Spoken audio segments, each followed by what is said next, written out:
사랑의 샘 평화의 소리 KCR 11시 뉴스 뉴질랜드 뉴스입니다. 코비드-19 팬데믹 영향에도 불구하고 경제학자들의 예측을 벗어나 계속 상승하고 있는 주택시장에 주택 구매자들의 부담을 덜어줄 대책이 필요하다는 요구가 중앙은행과 정부에 이어지고 있습니다.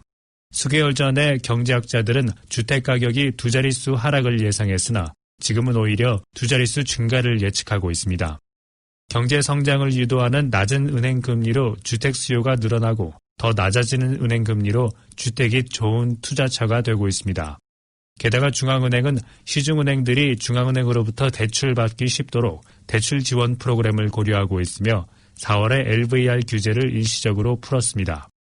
인포메트릭스의 브래드 올센 선임 경제학자는 중앙은행은 투자자들이 주택에 대한 투자 과열을 부추기지 않도록 수입 대비 모기지 비율을 고려하기 시작할 수도 있다고 말했습니다.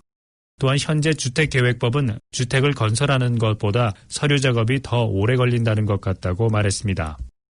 다른 수입과 달리 주택에서 얻어지는 수입과 관련해 정부는 주택 가격 안정화를 위한 세제를 도입하는 것도 한 방법이 될 것이라고 언급했습니다. 올센 경제학자는 또 주택 가격이 내년에도 하락하지는 않을 것으로 예상한다고 덧붙였습니다. 레이버 정부는 양도소득세에 대해 새로운 국회 임기에서는 더 이상 거론하지 않겠다고 약속한 바 있으며 아던 총리도 주택가격의 하락을 바라지는 않는 대신 저가형 주택 공급을 공약한 바 있지만 현실과는 동떨어진 정책으로 보여지고 있습니다. 투어리즘 뉴질랜드는 키위들이 국내 관광에 많은 비용을 소비해도 일부 관광업자들이 살아날 만큼 충분하지는 않을 것이라고 우려했습니다. 그러나 일부는 이번 레이버 위켄드의 긴 주말에 기록적으로 가장 바쁘고 많은 흑자를 냈습니다.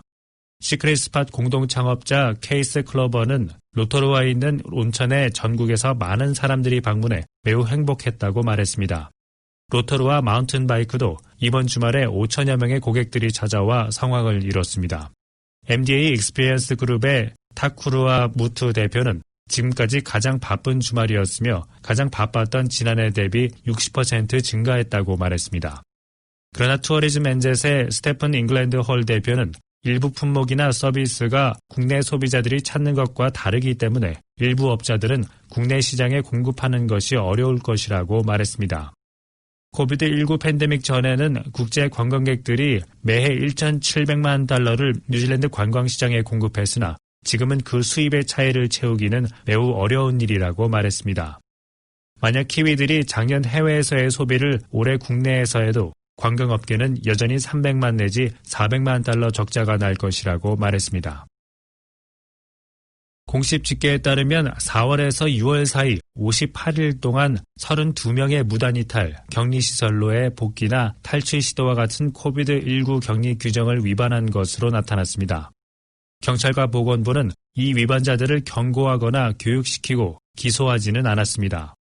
위반자들의 절반은 인도적 차원으로 장례식이나 탕의에 참석한 후 격리시설로 늦게 복귀하거나 복귀하지 않은 경우입니다. 5월 10일 오클랜드 리치스 호텔에서 탈출했던 4명을 포함해 7명은 격리시설을 탈출한 경우입니다. 공중보건의 위험을 고려한 후 기소되지는 않았으나 경고와 교육이 주어졌습니다. 보건부는 이들이 격리시설을 떠나 있는 동안 이동식 검사소 직원들이 접촉 관리했습니다. 6월 22일 경찰부에 보내진 브리핑과 오피셜 인포메이션 액트에 의거 검역관리시설 운영은 경찰이 아닌 보건부와 방위군에 의해 운영됩니다. 경찰은 요청 시 격리시설을 탈출한 사람들을 추적하고 복귀시키는 일에 협조했습니다. 여름이 다가오는 가운데 남섬의 과수 농장들은 일손이 부족해지면서 점점 그 상황이 어려워지고 있습니다. 지난해 워크비자로 입국한 사람들은 이제 비자가 만료되는 시점이 다가오고 있지만 농장이나 과수원, 포도농장 등지에서 일하는 조건으로 계절적 임시비자로 전환돼 새로운 비자가 발급될 것으로 알려졌습니다. 한편 퀸스타운은 여름 휴가 기간 동안 바쁜 시즌이 예상되지만 일손이 절대적으로 부족할 것으로 예상되는 가운데 임시 비자 규정이 이들에게는 전혀 도움이 되지 않을 것으로 나타났습니다. 워크비자로 일하는 임시 근로자들에게 농장 근무 조건으로 비자가 발급되면서 요식업소의 임시 근로자들이 농장으로 이전시키는 상황으로 바쁜 시기에 일손 부족 현상이 예상되고 있습니다. 퀸스타운 비즈니스 협회 대표는 정부가 문제를 해결하는 것이 아니라 문제를 다른 데로 이동시키고 있다고 말하며 특정 지역으로 제한하는 특별 임시 비자 제도로 어려운 상황을 맞이할 산업을 보호할 필요가 있다고 말했습니다. 한편 남섬의 많은 농장들은 임시 비자 소지자들의 노동력을 일부 확보할 수 있지만 여전히 절대적으로 일손이 부족한 상황을 피할 수는 없는 상황이 뻔한 가운데 수확이 제때 할 수 없을 것으로 예상되며 농장들의 피해는 물론 그로 인한 소비자 가격 상승으로 전 국민들에게 여파가 전달될 것이라고 농장협회 대표는 전달했습니다. 그렇지만 이민국은 임시비자나 워크비자의 직종 변경을 허용하지 않고 있으며 간단한 방법으로 해결될 수 있는 상황임에도 업계의 소리를 듣지 않는 정부 태도에 하소연을 하고 있습니다. 혈액 속의 혈장 수요가 급증하면서 헌혈에 대한 수요가 급증하고 있는 것으로 알려졌습니다. 면역력 결핍 환자들이 혈장 수요가 절대적으로 필요한 환자들로서 매주 상당량의 수혈이 필요하고 있습니다.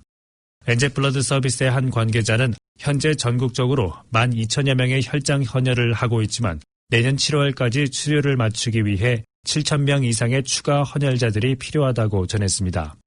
혈장 수요는 매년 12%씩 늘어나면서 2015년부터 작년까지 45%나 늘어났으며 지난 한 해 동안 헌혈로 7만 7천 유닛의 수요가 있었지만 금년도는 11만 5천 유닛이 필요로 하고 있는 것으로 나타났습니다. 오늘의 환율 정보입니다. 뉴질랜드 달러화 대비 원화의 기준 환율은 756원 37전, 한국에서 보낼 때 763원 93전, 한국에서 받을 때 748원 81전입니다.